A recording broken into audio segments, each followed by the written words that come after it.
Good morning दोस्तों, स्वागत है आपका हमारे यूट्यूब चैनल पर एडिटोरियल बाय प्रियांशु पर। हम आज अपना 28 तारीख का जो हमारा एडिटोरियल है द हिंदू का वो सॉल्व करने वाले हैं। तो जो मैंने आपको एडिटोरियल सॉल्व कराया है उस एडिटोरियल की ये हमारी वोकैब है जो कि आपको याद करना बहुत ज़रूरी है और समझना भी, अदरवाइज़ आप एडिटोरियल को समझ नहीं पाएंगे। टोटल में ये 10 वर्ड हैं। 10 वर्ड के साथ साथ ये हमारा पूरा आर्टिकल है जो कि मैं आपको रीड कराऊंगा इजी वे में। मेरी वीडियो की ख़ास बात सिर्फ यही है कि मैं इसमें जो सबसे ज़्यादा ध्यान रखता हूँ वो उन विद्यार्थियों का ध्यान रखता हूँ जिनको इंग्लिश बिल्कुल समझ में ही नहीं आती। तो मेरा जो पर्पस है वो ये है कि मैं आपको हिंदी के माध्यम से द हिंदू का जो एडिटोरियल आता है उसको सॉल्व करने में मैं आपकी हेल्प करूं। स्टार्ट करते हैं अपने आज के सेशन को। Good morning. आज का हमारा जो वर्ड है वो है कंबरसन। क्या है दोस्तों? कंबरसन। इसका मीनिंग क्या होता है कंबरसन का? इसका मीनिंग होता है बोझिल। क्या होता है? बोझिल। जैसे कि आपको इमेज में शो भी हो रहा होगा, जैसे कि ये लड़की को कितना सारा बोझ है। क्या है? बोझ है।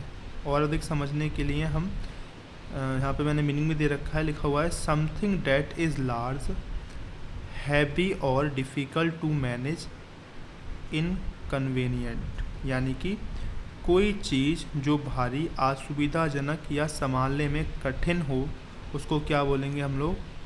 कंबरसन। क्या बोलेंगे? कंबरसन। एक मिनट रुको, मैं अपने पेन का कलर चेंज कर लेता हूँ क्योंकि कलर इसका ब्लैक ठीक नहीं लग रहा है मुझे।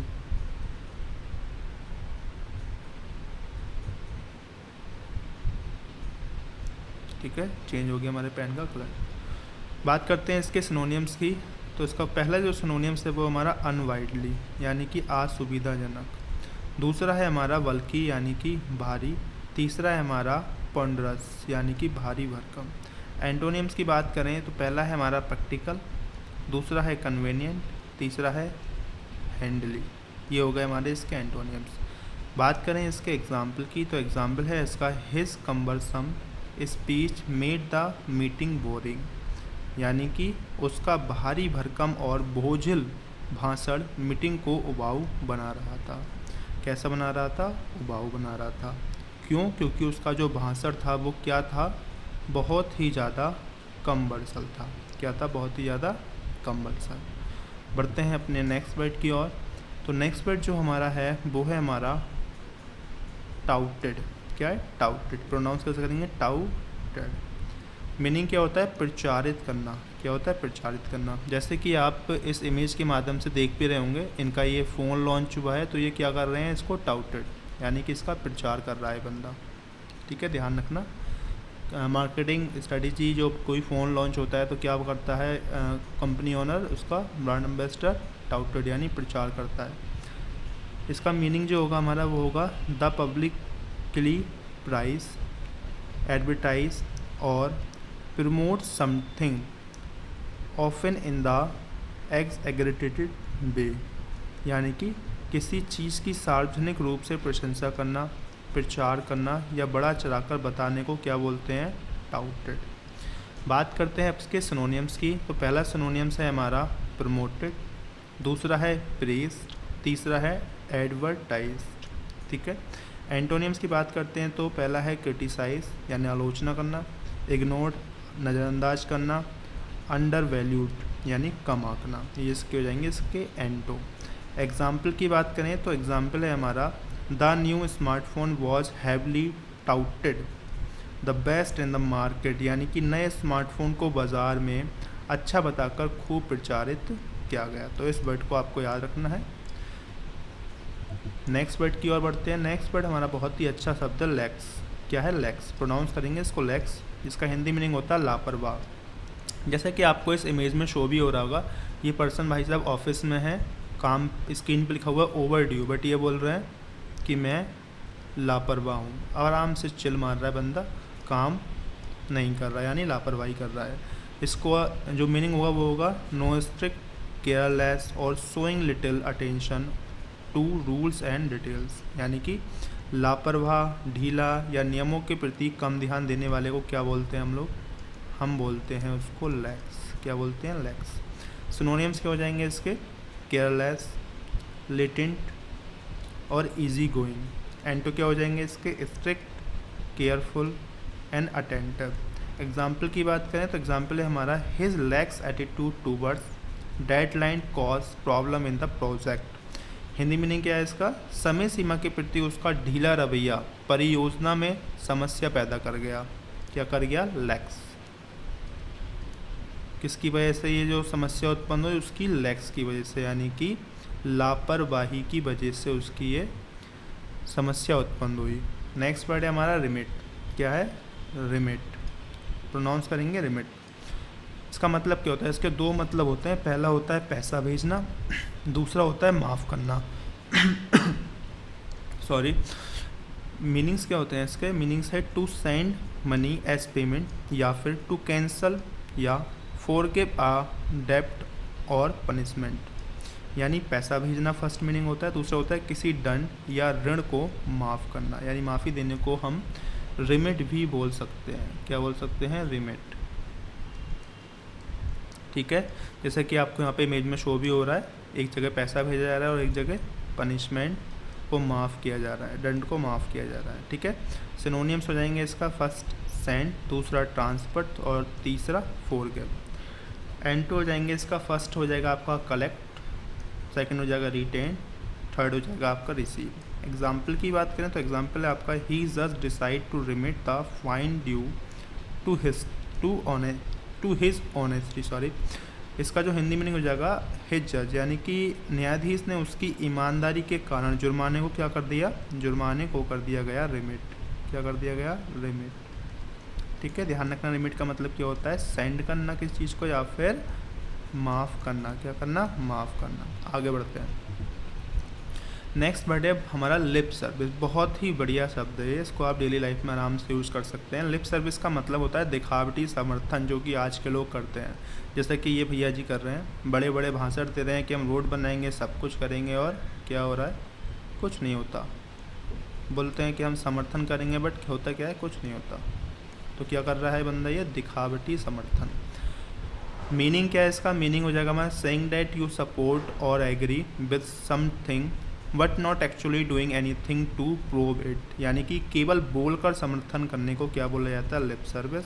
या फिर वास्तव में कुछ ना करने को भी क्या बोलेंगे हम? लिप सर्विस का नाम बोल सकते हैं।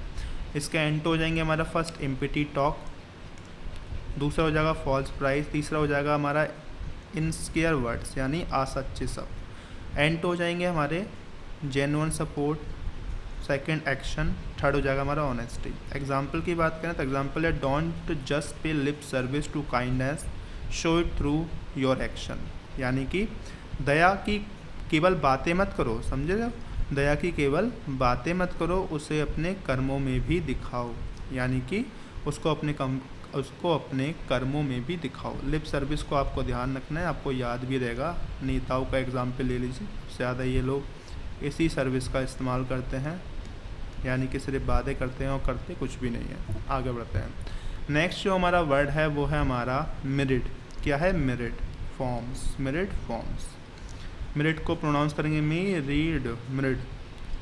इसका जो मीनिंग होगा, हिंदी मीनिंग, वो होगा असंख्यक रूप या प्रकार। असंख्यक रूप या प्रकार, जैसा कि आपको इस इमेज में शो भी हो रहा हुआ है, यहाँ पे नेचर के सभी प्रकृति के बारे में बताया गया है। जैसे यहाँ पे नीचे वाटर है, यहाँ पे लैंड है, यहाँ पे रेन झरना है, यहाँ पे आपका वॉल्केनो है। ठीक है, तो बहुत सारी चीज़ों का असंख्यक रूप को, किसी चीज़ के प्रकृति के असंख्यक रूप को इस इमेज में दिखाया गया है। इसका जो मीनिंग हो जाएगा वो हो जाएगा हमारा काउंटलेस या many different type of varieties of something, यानी कि किसी तेज बहुत सारे अलग अलग रूप, यानी किसी के बहुत सारे अलग अलग रूप को क्या बोलेंगे? मिरिड। सिनोनिम्स की बात करें तो सिनोनिम्स हो जाएगा इसका numerous forms, infinite types and diverse shape. एंटो हो जाएंगे इसके few forms, limited forms and singular form. Example की बात करें तो एग्जाम्पल है हमारा nature shows myriad forms of life, यानी कि प्रकृति जीवन के असंख्यक रूप को दिखाती है, जैसे कि इस इमेज में आपको शो भी हो रहा होगा। ठीक है, आगे बढ़ते हैं, मेरिट को ध्यान रखना है, लिप सर्विस को भी ध्यान रखना बहुत इंपॉर्टेंट है। आगे बढ़ते हैं, नेक्स्ट वर्ड है हमारा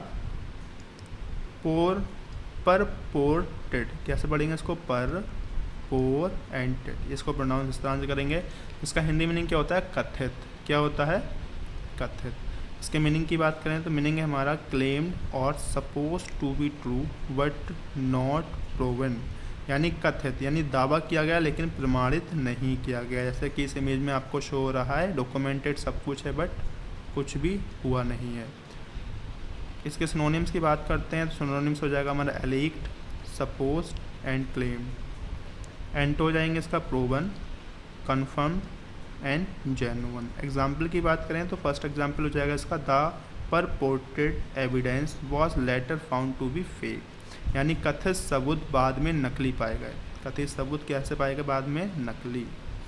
इसको क्या बोलेंगे हम लोग? कथित चीज़ को, यानी कोई ऐसी चीज़ जो कि असली दिख रही है बट है क्या? नकली। तो उसको क्या बोला जाएगा?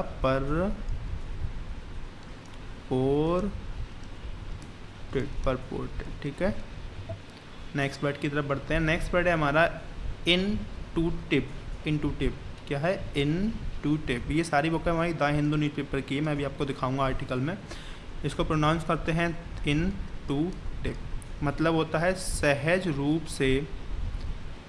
रूप में समझ में आने वाला। यानी कि कोई ऐसा शब्द जो एकदम समझ में आ गया। जैसे मैंने बोला आपको गुड, तो गुड को समझने के लिए आपको कोई भी डिक्शनरी की ज़रूरत नहीं पड़ी, ना चैट जीपीटी की ज़रूरत पड़ी, ना किसी चीज़ की ज़रूरत पड़ी, समझ में आ गया। जैसा कि आपको यहाँ पे दिखाई दे रहा है, बहुत सारी बुक्स रखी हैं बट उसे खुद ब खुद समझ में आ गया। यानी सहज रूप से समझ में आने वाले को हम क्या बोलते हैं? इनटूटिव। मीनिंग क्या हो जाएगा इसका? अंडरस्टैंडिंग समथिंग नेचुरली और इंस्टेंटिवली विदाउट नीडिंग मच एक्सप्लेनेशन और रीजनिंग। यानी कि सहज रूप से समझ लेना या बिना ज़्यादा सोचे या तर्क के। यानी कि ऐसा कोई शब्द या ऐसी कोई चीज़ जिसे बिना किसी मेहनत के आप समझ पा रहे हो तो उसको क्या बोलेंगे? इनटूटिव। क्या बोला जाएगा उसको? इनटूटिव। सिनोनिम्स की बात करें तो सिनोनिम्स हमारा instinctive, natural and automatic. And हो जाएंगे आपके logical, analytical and reason. Example की बात करें तो एग्जाम्पल हो जाएगा the new app has an intuitive design that easy to use. यानी कि नए ऐप का जो डिज़ाइन है वो कैसा है? उपयोग करने में आसान है और कैसा है? इंट्यूटिव। यानी कि उपयोग करने में सहज है। उसको उपयोग करने के लिए मुझे कोई भी यूट्यूब पर ट्यूटोरियल देखने की ज़रूरत नहीं है, क्योंकि उसका जो डिज़ाइन है वो कैसा है? हमारा इंट्यूटिव। यानी कि यूज़ करने में और समझ आने में सहज है। नेक्स्ट वर्ड है हमारा सोच। कैसे पढ़ेंगे इसको? सोच। स्पेलिंग है इसकी SWATHES। इसको प्रोनाउंस करेंगे सोच। इसका हिंदी मीनिंग होता है विस्तृत क्षेत्र। जैसे कि आपको इस इमेज में दिखाई दे रहा है कितना बड़ा विस्तृत क्षेत्र है, इसको क्या बोलते हैं? सोच। मीनिंग हो जाएगा आपका लार्ज एरिया और portions of somethings of land, people और थिंग्स। यानी किसी चीज़ का बड़ा हिस्सा या विस्तृत क्षेत्र को हम क्या बोलते हैं? सोच। एंड तो क्या होगा इसका? Large area, expenses end portion. और एंड ये आपके सिनोनिम्स हो जाएंगे। और एंड तो होंगे आपको small areas, fragments and section. इसको क्या बोलेंगे? ये इसके हमारे एंटोनियम्स हैं। एग्जाम्पल की बात करें तो एग्जाम्पल हो जाएगा the flood destroyed swathes of farmland. यानी कि बाढ़ ने खेती की कितनी सारी ज़मीन? विस्तृत। यानी कि बहुत सारी ज़मीनें को क्या कर दिया? नष्ट। क्या कर दिया? डिस्ट्रॉय कर दिया। ध्यान रखना, इसका मतलब होता है विस्तृत क्षेत्र। हमारा नेक्स्ट वर्ड है डिफनकट। डिफनकट यानी डिफनकट। इसका हिंदी मीनिंग होता है अस्तित्व में नहीं। जो चीज़ अस्तित्व में नहीं है वो क्या होती है? हमारी डिफनकट। क्या होती है?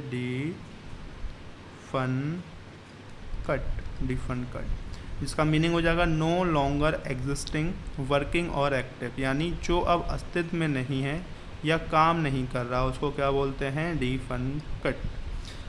इसके सिनोनिम्स हो जाएंगे आपके dead, obsolete and negative. And हो जाएंगे आपके एक्टिव, फंक्शनल एंड एग्जिस्टिंग।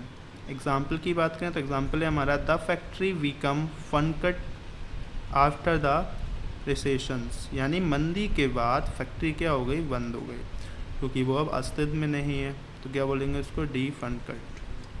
ये थी हमारी आज की वोकैब, तो इसको याद रखिए क्योंकि अब मैं जो आपको पैसेज कराने वाला हूँ उसमें इसका बहुत ज़्यादा उपयोग होगा, क्योंकि ये वो वर्ड थे जो पैसेज में सबसे ज़्यादा डिफ़िकल्ट थे, इसलिए मैंने इनको आपको वोकैब के माध्यम से समझा दिया। अब हम लोग अपने पैसेज की ओर बढ़ते हैं जो द हिंदू का आर्टिकल आया है।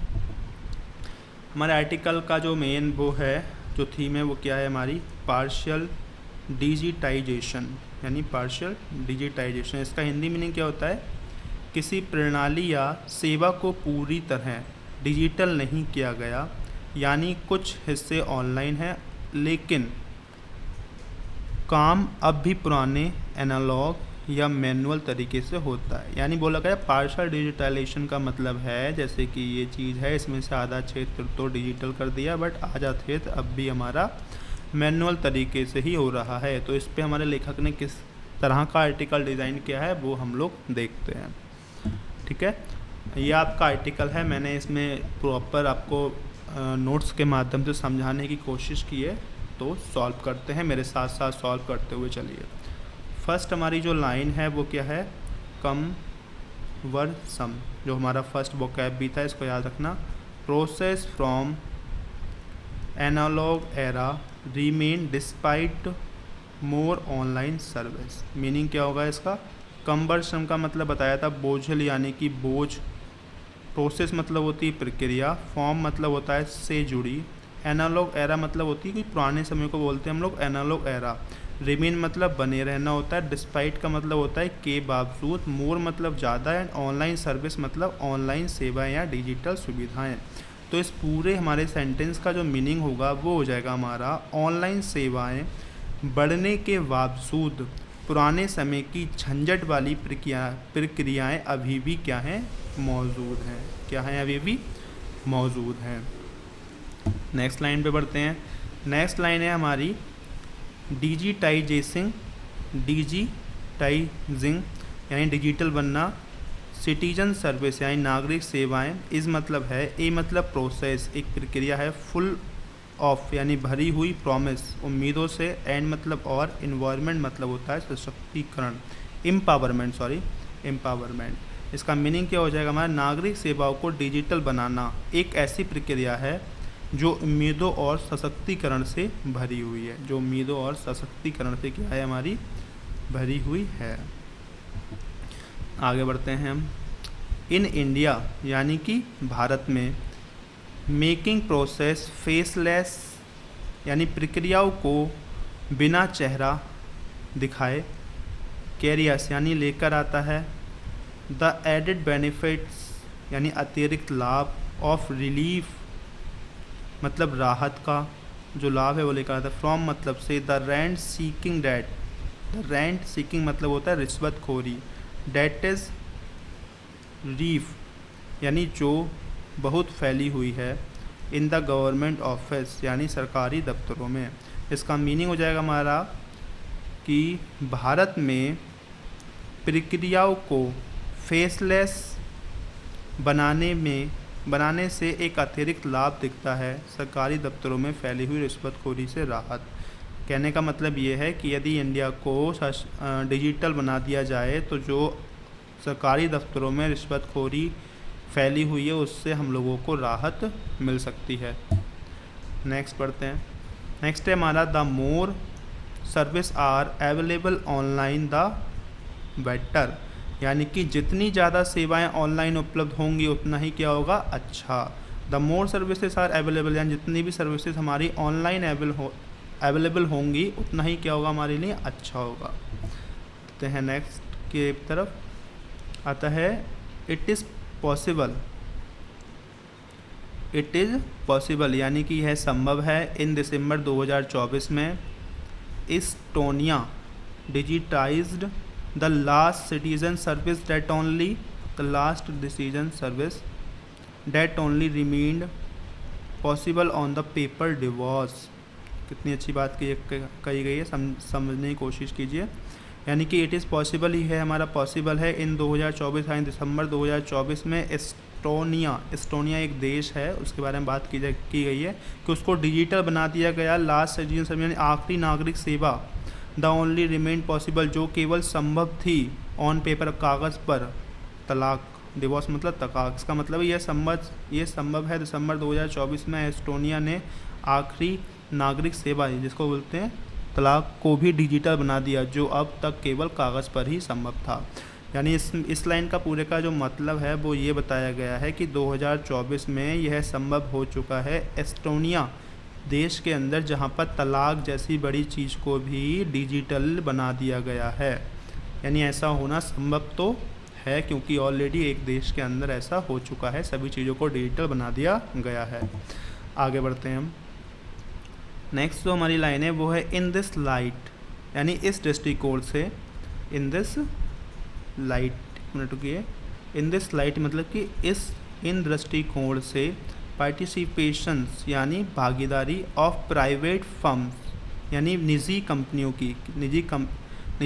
की भागीदारी, such as WhatsApp is getting, such as मतलब जैसे कि WhatsApp, in getting digital service delivered, digital सेवाएं पहुंचाने में, टू मोर पीपल, ज़्यादा लोगों तक, as in Gujarat is welcome, यानी जैसे कि गुजरात में स्वागत योग्य है।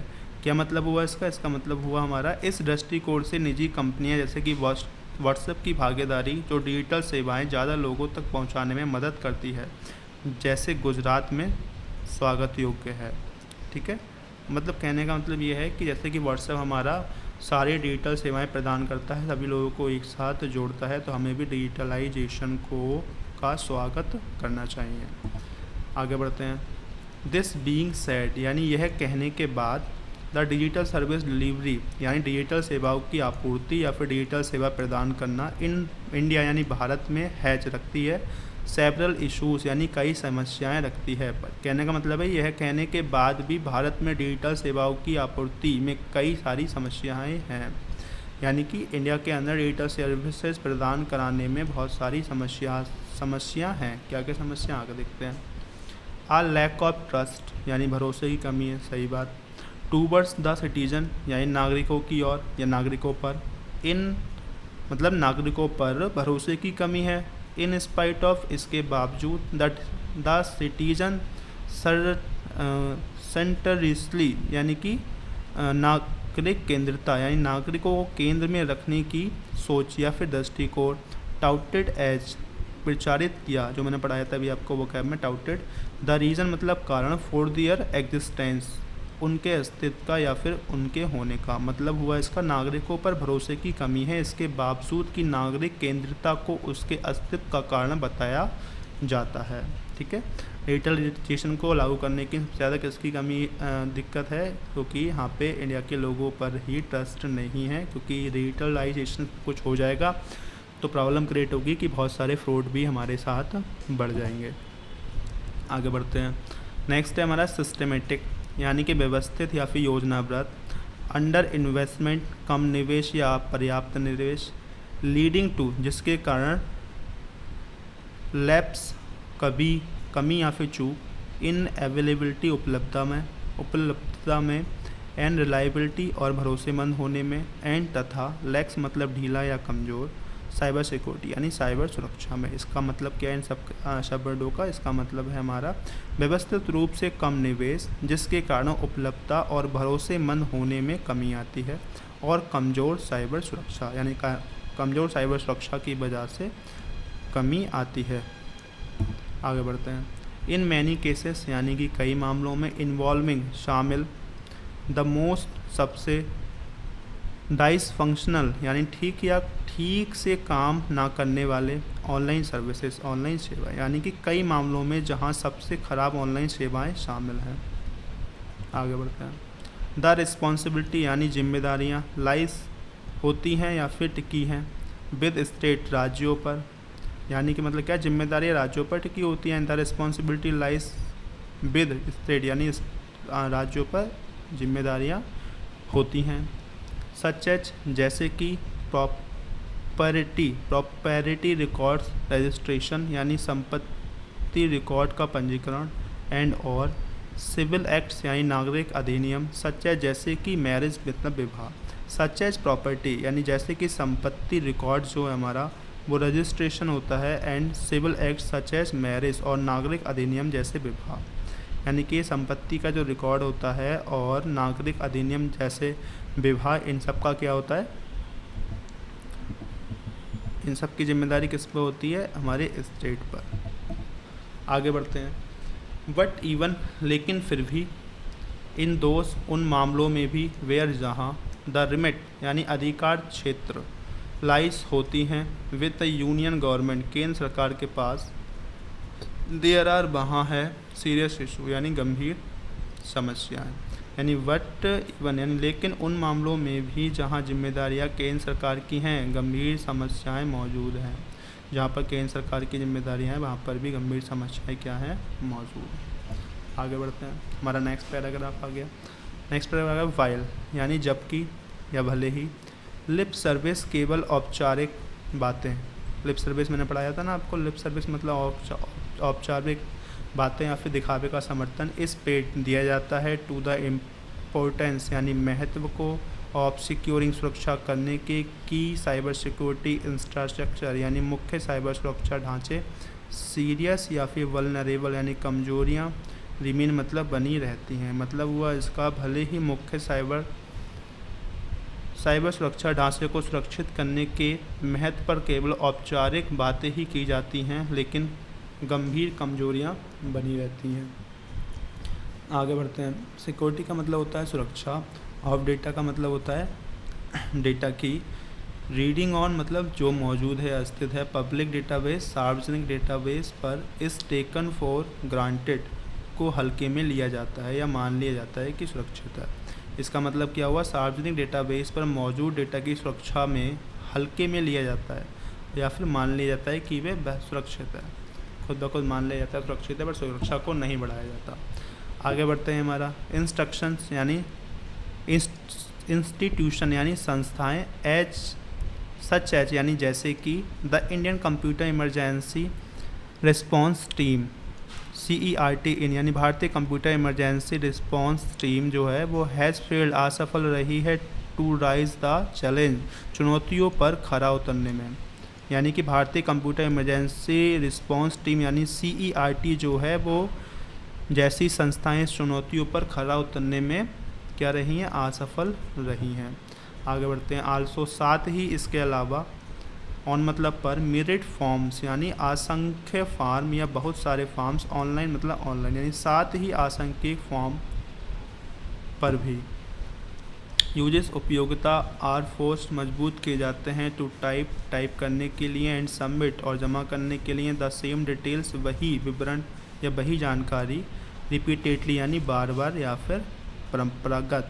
इसका मतलब होगा यहाँ फोर्स का मतलब होगा इसका उपयोक्ताओं को बार बार वही जानकारी टाइप करके जमा करने के लिए मजबूर किया जाता है। आगे बढ़ते हैं। इवन दो भले ही यानी हालांकि सिस्टम प्रणालियाँ, सिस्टम का मतलब प्रणालियाँ होता है, सच एज डिजी लॉकर जैसे कि डिजी लॉकर एग्जिट मौजूद है, डेट आर पर पोर्टेड टू जिसका दावा किया जाता है, इजी टू प्रोसेस यानी इस प्रक्रिया को आसान करने का ऐसा दावा किया जाता है। मतलब हालांकि डिजी लॉकर जैसी प्रणालियाँ मौजूद हैं जिनका दावा किया जाता है कि वे इस प्रक्रिया को आसान बनाती हैं। आगे, आ शैडो एक छाया या आभास, of a mismatch can anyway result फिर भी परिणाम दे सकती हैं। मतलब a shadow of a mismatch can anyway result मतलब क्या होगा, मिसमैच का एक आभास फिर भी परिणाम दे सकता है। एंड मतलब और, फ्यू इफ़ एनी बहुत कम या फिर आगे भी हो तो, प्रोसेस मतलब प्रक्रिया, अलाउ मतलब अनुमति देना, सिटीजन मतलब नागरिकों को, टू कर डिफेक्ट्स यानी खामियों को सुधारने के लिए, विदाउट रीडूइंग यानी बिना दोबारा करने के, द एंटायर प्रोसेस यानी पूरी प्रक्रिया को। इसका मतलब हो जाएगा और बहुत कम प्रक्रियाएं अगर हों भी नागरिकों को खामियों को सुधारने की अनुमति देती हैं बिना प्रक्रिया दोबारा करने के। आज शॉकिंग लैप्स यानी चौंकाने वाली चूक, पनिशिंग यानी दंडित करना या सजा देने वाली, रूटीन वेरिएशन यानी सामान्य विभिन्नताएं, इन नेम्स एंड स्पेलिंग्स नामों और वर्तनी में, मतलब क्या होगा, नामों और वर्तनी में सामान्य विभिन्नताओं को दंडित करने वाली, चौंकाने वाली। स्कैंड रिगार्ड यानी बहुत कम ध्यान, इस पेड दिया जाता है टू द एक्सेसिबिलिटी यानी पहुँच योग्य, एंड इंट्यूटिव डिज़ाइन और सहज डिज़ाइन को, मतलब पहुँच योग्यता और सहज डिज़ाइन पर बहुत कम ध्यान दिया जाता है। लिविंग छोड़ते हुए पर्सन व्यक्तियों को विद डिसेबिलिटीज़ यानी विकलांगता, मतलब दिव्यांग व्यक्ति को छोड़ते हुए या उन्हें बाहर करते हुए बहुत कम ध्यान दिया जाता है। एंड और वास्ट स्वास्थ्य यानी बड़ी संख्या ऑफ द पॉपुलेशन जनसंख्या के डिपेंडेंट ऑन यानी निर्भर है आउटसाइड असिस्टेंट यानी बाहरी मदद पर, टू गो थ्रू यानी गुजरने के लिए, आ सेल्फ सर्विस प्रोसेस यानी कि स्वयं सेवा प्रक्रिया, मतलब कि और जनसंख्या का एक बड़ा हिस्सा स्वयं सेवा प्रक्रिया से गुजरने के लिए बाहरी मदद पर निर्भर है। सम सिस्टम यानी कुछ प्रणालियाँ आर लेफ्ट छोड़ देती हैं, डिफंक्ट यानी निष्क्रिय, ऑफ स्पॉटरिंग या रुक कर चलने वाली, ईयर्स आफ्टर देयर लॉन्च यानी लॉन्च होने के वर्षों बाद भी, मतलब कुछ प्रणालियाँ लॉन्च होने के वर्षों बाद भी निष्क्रिय या रुक कर चलती रहती हैं। टेक ई स्कैन मतलब मान लो ई सनिध, ठीक है, आगे बढ़ते हैं। लॉन्च शुरू किया जाता है या डिकेट एगो, दशकों साल पहले, टू हेल्प पीपल लोगों की मदद करने के लिए, लीगेज यानी वैध बनाने के लिए, लीगल बनाने के लिए, पर्सनल डॉक्यूमेंट यानी व्यक्तिगत दस्तावेजों को, मतलब लोगों को अपने व्यक्तिगत दस्तावेजों को वैध बनाने में मदद करने के लिए इसे 1 दशक पहले लॉन्च किया गया था। जबकि ट्रैवलिंग अब्रॉड विदेश की यात्रा करते समय, ऑन इमिग्रेटिंग यानी या प्रवास करते समय, मतलब विदेश यात्रा करते समय या प्रवास करते समय, प्रवास का मतलब दूसरे देश में बसने के दौरान। फ्यू स्टेट यानी कुछ ही राज्य हैव बीन ऑन बोर्ड यानी शामिल किए गए हैं या जोड़े गए हैं, कुछ ही राज्यों को ही शामिल किया गया है इसमें। लिविंग छोड़ते हुए एनोदर अदर रेजिडेंस यानी अन्य निवास को, टू डील विद निपटने के लिए, मिडल मैन एंड टॉट्स दलालों और एजेंटों से, in the pre verification process पूर्व सत्यापन प्रक्रिया में, यानी कि अन्य निवासियों को पूर्व सत्यापन प्रक्रिया में दलालों और एजेंटों से निपटने के लिए छोड़ दिया जाता है। मतलब नेक्स्ट है हमारा डेट प्रीकेट्स यानी जो पहले आता है, द सो कॉल्ड तथा कथित अपोस्टल स्टैम्प्स, अपोस्टल स्टैम्प का मतलब अंतर्राष्ट्रीय स्तर पर दस्तावेजों की वैधता प्रमाणित करने की मोहर को बोलते हैं अपोस्टल स्टैम्प। दे नीड जिसकी उन्हें ज़रूरत होती है, on a time bound schedule यानी समय सीमा के भीतर, मतलब क्या होगा, जो तथाकथित और अपोस्टल मोहर से पहले आता है जिसकी उन्हें तय सीमा के भीतर ज़रूरत होती है। आगे बढ़ते हैं।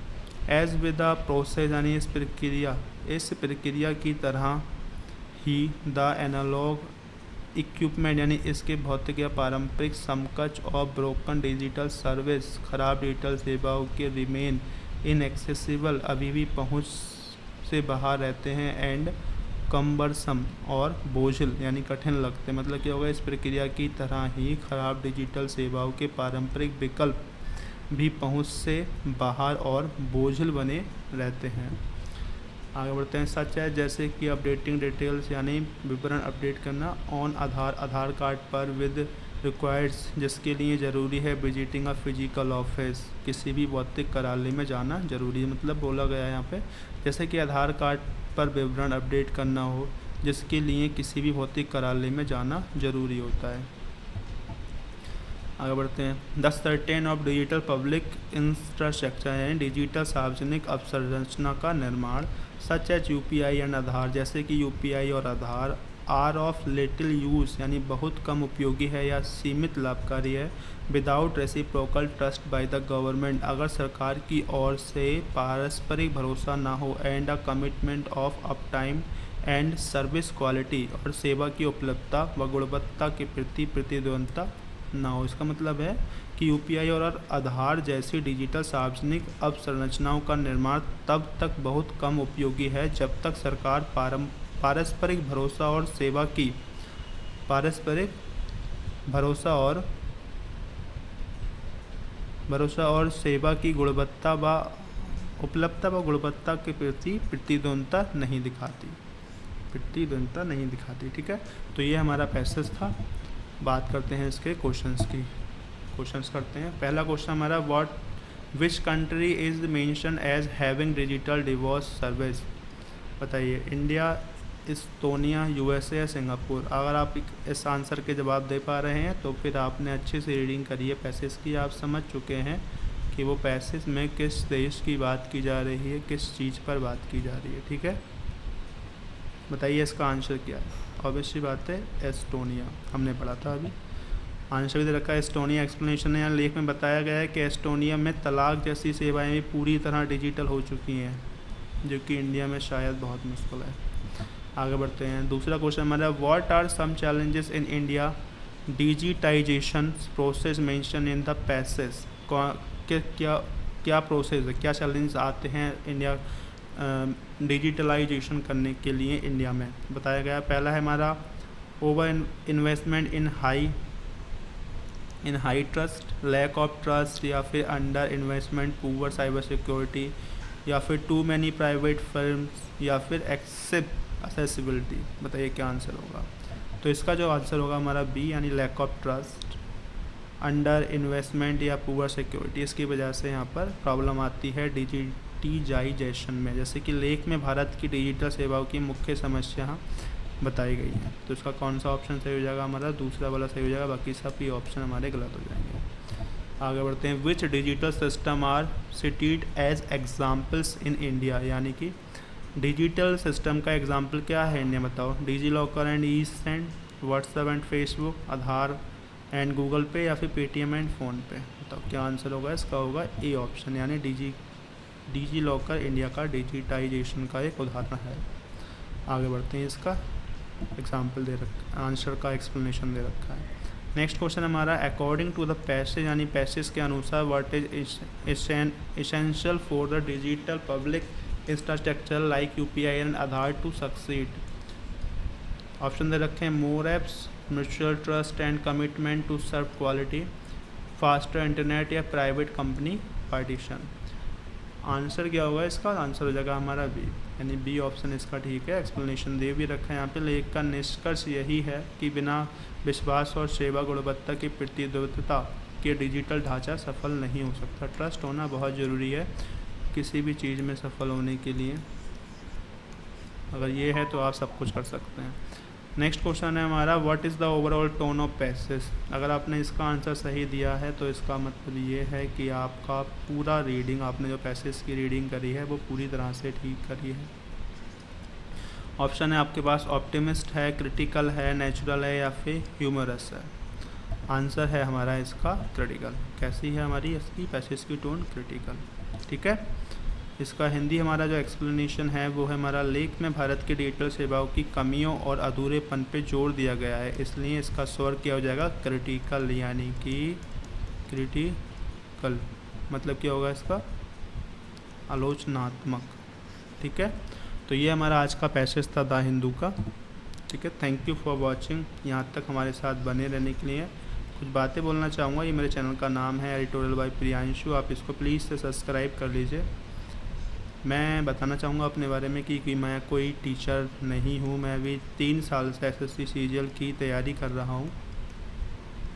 तो मुझे पता है कि द हिंदू को सॉल्व करने के लिए एक हिंदी माध्यम के बच्चों को क्या क्या प्रॉब्लम आती हैं, उसी को सॉल्व करने आने की मैं कोशिश कर रहा हूँ। मुझे पता है कि मैं बहुत सारी मिस्टेक होंगी, मेरी बहुत सारी मिस्टेक्स भी होनी है। अभी मुझे बहुत कुछ सुधारना है, पीपीटी को सुधारना है, अपने कम्युनिकेशन को सुधारना है, प्रोनाउंसिएशन को सुधारना है, रीडिंग स्किल को मुझे भी इम्प्रूव करना है अभी और बेटर। बट मुझे विश्वास है कि अगर मैं करता रहूँगा तो मैं और भी बेटर कर ले जाऊँगा। ठीक है। अगर कोई गलती हुई है तो मैं बेहद माफ़ी चाहूँगा मैं आपसे। बट एक बात ध्यान रखना कि समय के साथ साथ मैं बहुत इम्प्रूवमेंट कर जाऊँगा इसी सेक्शन के अंदर। ठीक है। आप चैनल के साथ बने रहिए। मैं अपनी पूरी कोशिश करूँगा कि मैं आपको अपना 100% दे करके आपकी जो रीडिंग कॉम्प्रिहेंशन की प्रॉब्लम है उसको सॉल्व करूं, क्योंकि रीडिंग कॉम्प्रिहेंशन एक बहुत बड़ा सिरदर्द है हिंदी माध्यम के छात्रों के लिए। ठीक है, मिलते हैं कल सुबह इसी टाइम। अपना ध्यान रखिएगा और वीडियो को लाइक करके चैनल को सब्सक्राइब जरूर कर लीजिएगा। धन्यवाद।